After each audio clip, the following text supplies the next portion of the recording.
నమస్తే. తెలంగాణలో మరొక డ్రగ్స్ కేసు నమోదైంది. ఈ కేసులో ప్రముఖ భారతీయ జనతా పార్టీకి చెందినటువంటి ఒక ముఖ్యమైనటువంటి నాయకుడు కుమారుడు వివేకానంద.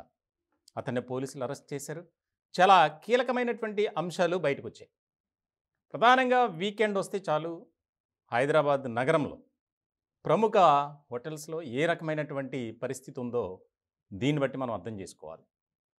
శనివారం, ఆదివారం ఈ 2 రోజుల పాటు రాడిసన్ హోటల్లో రూమ్స్ బుక్ చేయటమే కాకుండా అక్కడికి భారీ మొత్తంలో డ్రగ్స్ తెచ్చుకోవటం, దానికి సంబంధించి అక్కడ పార్టీలు అరేంజ్ చేయటం. ఇప్పుడు విచారణలో ఇటువంటి అంశాలు బయటపడ్డాయి. ముఖ్యంగా ఈ వ్యవహారంలో 10 మంది మీద కేసు నమోదు చేశారు. ఈ 10 మందిలో 2 యువతులు కూడా ఉన్నారు. ఈ 10 మంది కూడా ప్రముఖ పారిశ్రామికవేత్తలకు సంబంధించినటువంటి కుమారులు, బంధువులు. అలాగే ఎవరైతే దొరికారో 2 యువతులు ఉన్నారు. వారు కూడా ప్రముఖ రాజకీయ నాయకుల కుమార్తెలని తెలిసింది. చాలా కీలకమైనటువంటి పరిణామంగా చూడాలి. ఇప్పటికే తెలంగాణ రాష్ట్రంలో డ్రగ్స్ అనే మాట వినిపించకూడదు అని ముఖ్యమంత్రి రేవంత్ రెడ్డి గారు దానికి సంబంధించినటువంటి కీలకమైనటువంటి ఆదేశాలు జారీ చేశారు. తాజాగా జరిగినటువంటి దాడుల్లో పబ్బుల్లో కానీ, స్టార్ హోటల్స్లో కానీ ఎక్కువగా ఈ డ్రగ్స్ వినియోగం జరుగుతుంది. దానికి సంబంధించి ఎంతోమంది ముఖ్యమైనటువంటి వ్యక్తులను అరెస్ట్ చేశారు. చిత్ర పరిశ్రమకు కూడా ఇది పాకింది. ఇటీవల కాలంలో ఒక మహిళ యువ హీరోకి సంబంధించినటువంటి ప్రియురాలు డ్రగ్స్తో దొరికింది.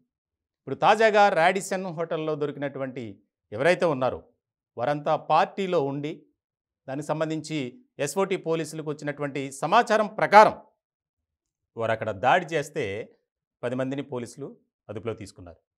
ఈ 2 రోజుల పాటు ఆ హోటల్లో సుమారు 100 మంది వరకు వచ్చి వెళ్ళారు. ఈ డ్రగ్స్ తీసుకున్నారు. ఈ కొకైన్ ఎక్కడి నుంచి వచ్చింది, ముఖ్యంగా గోవా నుంచి వచ్చిందని చెప్పి పోలీసులు అనుమానిస్తున్నారు. దానికి సంబంధించి ఒక కీలకమైనటువంటి వ్యక్తిని కూడా పోలీసులు అదుపులోకి తీసుకున్నారు. అసలు ఎలా తీసుకొస్తున్నారు, ఎలా విక్రయిస్తున్నారు, ఎలా వినియోగిస్తున్నారు అనే దాని మీద ఫోకస్ పెట్టారు. ఈ దొరికిన వారంతా ఒక వ్యాపార రంగానికి సంబంధించిన వారు, అలాగే రాజకీయ రంగానికి సంబంధించిన వారు ఎక్కువగా. ఇట్లాంటి క్రమంలో ఎవరిని కూడా ఉపేక్షించవద్దు.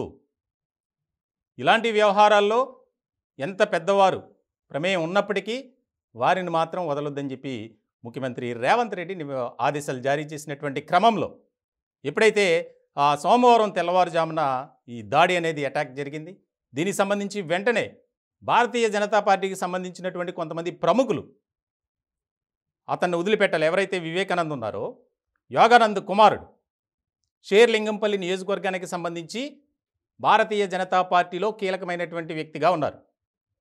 గతంలో 2018 ఎన్నికల్లో అక్కడి నుంచి పోటీ చేసి ఓడిపోయినటువంటి వ్యక్తి. ఇలాంటి సందర్భంలో వీరి వెనుక ఇంకెంతమంది ఉన్నారు, అసలు ఎలా వచ్చింది కొకైన్ అనేది ఫోకస్ పెట్టారు. దీనికి సంబంధించి కొంతమందిని అదుపులో తీసుకుని విచారిస్తున్నారు. 10 మందిని అయితే పోలీసులు ప్రస్తుతానికి పట్టుకున్నారు. ఇంకా ఈ శనివారం, ఆదివారం జరిగినటువంటి పార్టీకి సంబంధించి ఎవరెవరు వచ్చారు ఏంటనే దాని మీద ఎవరైతే నిందితుల దగ్గర నుంచి స్వాధీనపరుచుకున్నటువంటి మొబైల్ ఫోన్స్ ఆధారంగా కేసును దర్యాప్తు చేస్తున్నారు పోలీసులు. చాలా కీలకమైనటువంటి వ్యక్తులు బయటపడే అవకాశం ఉన్నట్లు కూడా పోలీసు వర్గాల ద్వారా మనకి తెలుస్తుంది. చాలా కీలకమైనటువంటి పరిణామంగా మారింది. ముఖ్యంగా ఇప్పటికే తెలంగాణ రాష్ట్రంలో ఏదైతే డ్రగ్స్ వినియోగం ఎక్కువ అవుతుంది దానికి సంబంధించి ఆ డ్రగ్స్ విభాగానికి ఒక ముఖ్యమైనటువంటి అధికారిగా సందీప్ సాండిల్య సీనియర్ ఐపీఎస్ అధికారిగా ఉన్నటువంటి వ్యక్తిని ముఖ్యమంత్రి రేవంత్ రెడ్డి నియమించారు. ఇట్లాంటి క్రమంలో తాజాగా జరుగుతున్నటువంటి పరిణామాలు మనం చూస్తున్నాం.